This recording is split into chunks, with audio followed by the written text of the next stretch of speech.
O Evangelho segundo o Espiritismo. Introdução. 1. Objetivo desta obra.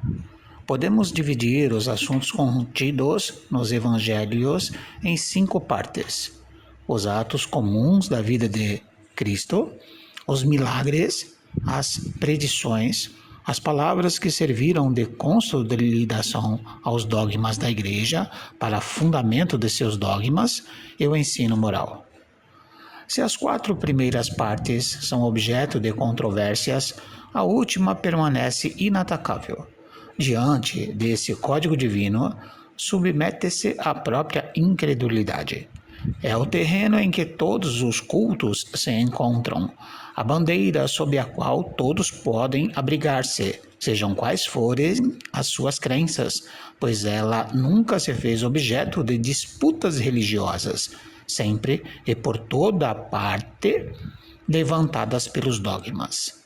Se o discutissem, as seitas teriam encontrado nele a sua própria condenação, pois a maioria delas está ligada à parte mística do que à parte moral, que exige a renovação de si mesmo. Para os homens, em particular, é uma regra de conduta que abrange todas as circunstâncias da vida particular ou pública, o princípio de todas as relações sociais fundadas sobre a mais rigorosa justiça. É, enfim, e acima de tudo, o caminho infalível da felicidade que virá. É uma ponta do véu erguido sobre a vida futura. Este é o tema exclusivo desta obra. Todo o mundo admira a moral evangélica.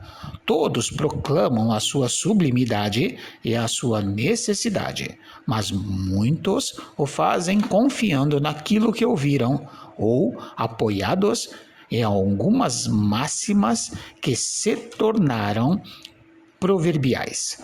Mas poucos a conhecem a fundo, menos ainda a compreendem e sabem deduzir-lhes as consequências. A razão disso está, em grande parte, nas dificuldades que a leitura do Evangelho apresenta, tornando-se incompreensível para a maioria. A forma alegórica e o misticismo intencional da linguagem fazem com que a maioria o leia por desencargo de consciência e por obrigação, como leem as orações sem as compreender, ou seja, sem delas tirar proveito. Os preceitos morais disseminados no texto, misturados às narrativas. Torna-se impossível, assim, compreendê-los como um todo e fazê-los objeto de leitura e de meditação separadamente.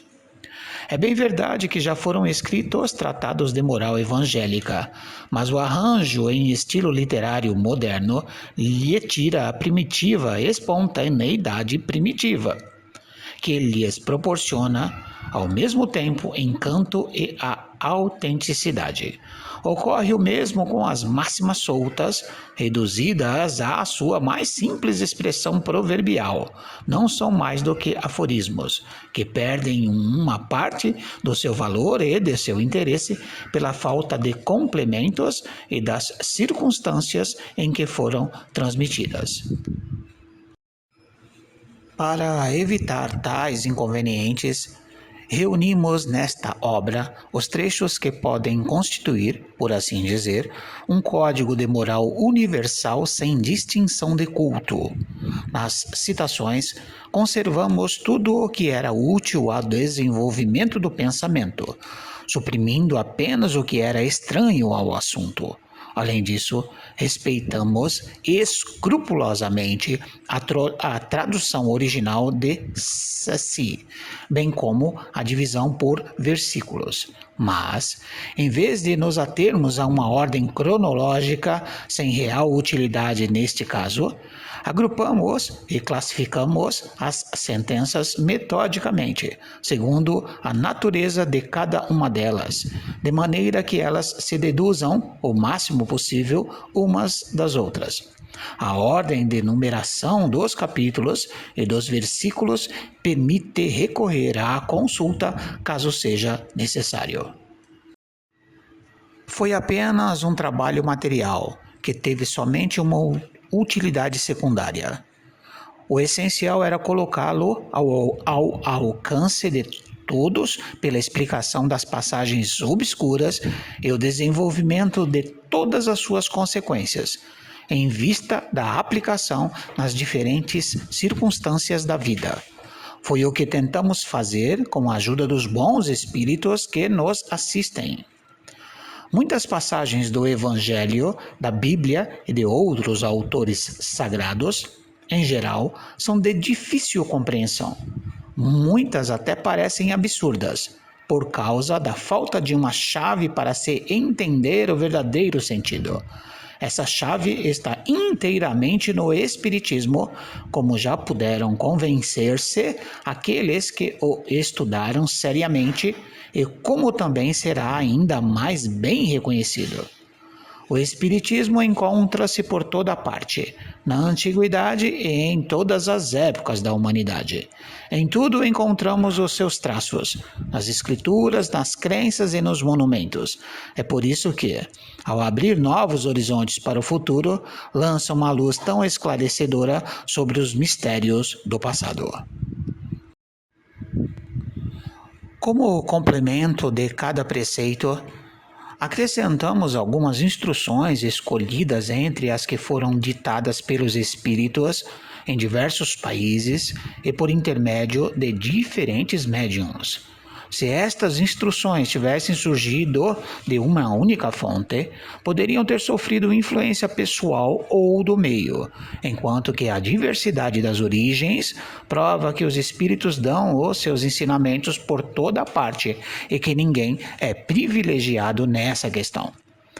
Esta obra é para uso de todos. Dela podem todos aurir os meios de conformar com a moral do Cristo o respectivo proceder.